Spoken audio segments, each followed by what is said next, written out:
तर छान अशी अकाजीची पूजा मांडून झालेली होती आणि ताई इथे ना मला पापड तळण्यामध्ये मदत करत होती, कारण झालेला होता उशीर आणि भाऊ खायचं काम करत होता.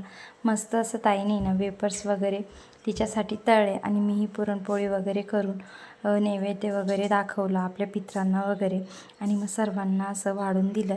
तर छान छान आखाजीचा आमरस पुरणपोळीचा बेत होता आणि बघा दोघांनी किती मजेने खाल्लं. आणि मग काय खाल्ल्या पिल्ल्यानंतर तर आपलं असतं सगळं स्वच्छ झाल्याशिवाय चैन काही होत नाही.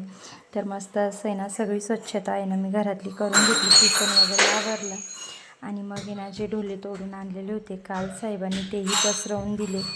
छान असं घरातलं आवरलं. म्हटलं चला आता आहे ना बाहेरची कामं बघावं लागेल. तर दुपारनंतर आहे ना मग कांद्याचे असे ना गोंडे तोडायला गेलेलो होतो, जे की आपल्या पुढच्या वर्षी आपल्याला कांद्याचं रोप तयार करण्यासाठी लागतंच. त्यामुळे ना दुपारी जेवण वगैरे झाल्यानंतर मस्त असं गोंडे तोडले आणि छान वातावरण पण झालेलं होतं.